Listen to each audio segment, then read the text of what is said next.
says, "This way to Bear Country." You'll know when you're there. As soon as you enter, you'll feel like a bear.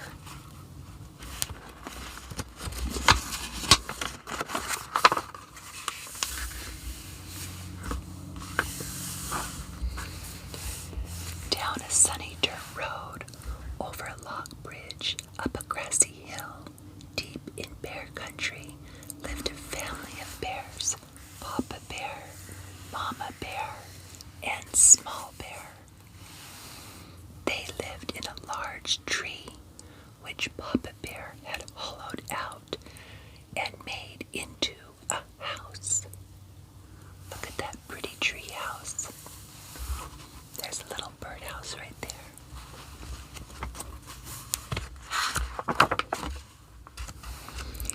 It was a very fine house. This is what it looked like inside. Look, they're going up into their house. And there's more stairs in the house. It's a fireplace. And this is the kitchen. And there's the inside of the birdhouse. Look at that cute little squirrel down there. He's probably eating an acorn. It was fun growing up in Bear Country, helping Papa get honey from the old bee tree, helping Mama bring the vegetables in from the garden. Look, I think the bees are chasing him. And look at all those yummy vegetables.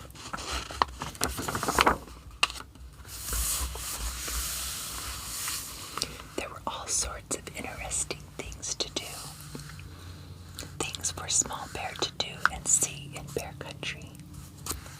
Catching butterflies, fishing, checking out spider webs and a big spider, flying a kite. There he is looking up at the moon and the stars. River rafting, that looks like fun. Chasing frogs.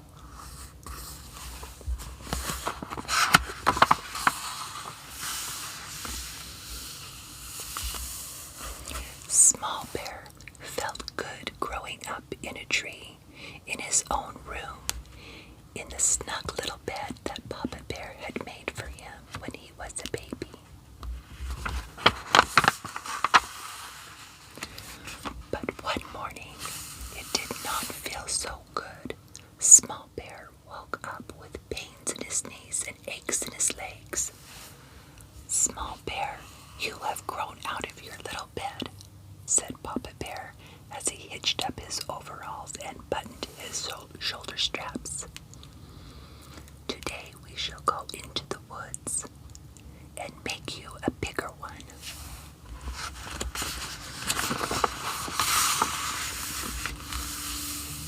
With that, he ate his breakfast in piping hot porridge, washed it down with a gulp of honey from a family honey pot, took up his axe, and was out the door.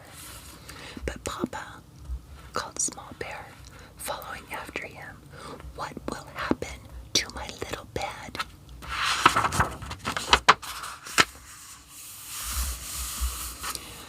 "Don't worry about that, Small Bear," said Mama Bear, as she closed the door after him.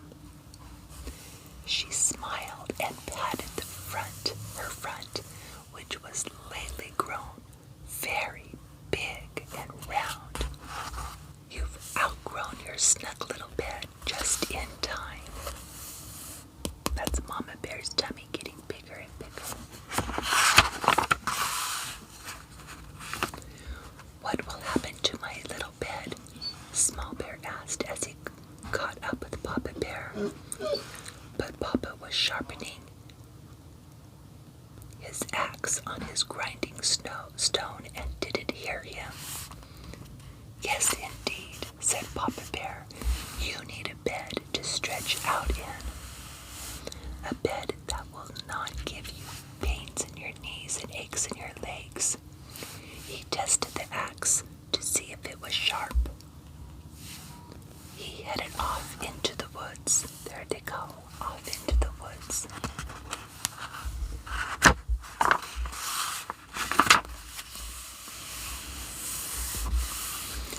"What will happen to my little bed?"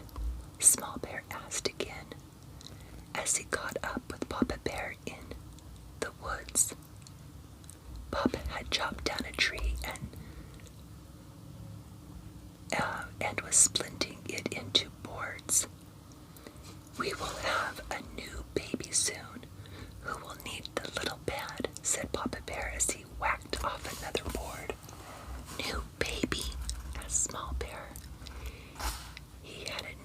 He hadn't noticed that Mama Bear had grown very round lately, although he had noticed that it was harder and harder to sit on her lap.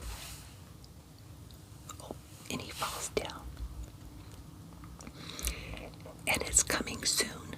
"Yes, very soon," said Papa Bear.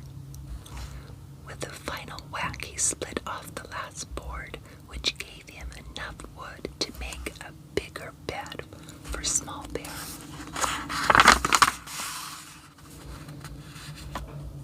Look at all the stages of making the bed. Cutting the boards. Look, you put a little design on it, making sure it's strong and sturdy for Small Bear, because Small Bear's getting bigger. They made the bed a good size and took the rest of the day to chip and shave it smooth and neat. Then they carried it back to the tree and up to Small Bear's room. When they got there, Small Bear noticed right away that his old bed wasn't there anymore. "My little bed," said Small Bear. "It's already gone." "You outgrew it just in time," called Mama Bear from the next room. "Come and see." It was true. There was his snug little bed with a new little baby in it. Small Bear had outgrown his snug little bed just in time for his new baby sister, and now he was a big brother. Yay! She was very little but very lively. As Small Bear leaned over for a closer look, she popped him on the nose with a tiny fist. Said Small Bear. "She has a pretty good punch for a little baby." That night he stretched out proudly in his big bed. "Ah," he said, "being a big brother is going to be fun." The next morning he woke up feeling fine, with no pains in his knees or aches in his legs. His nose was a little tender, though. Okay, that's all. Thank you so very much for joining me for my first ASMR.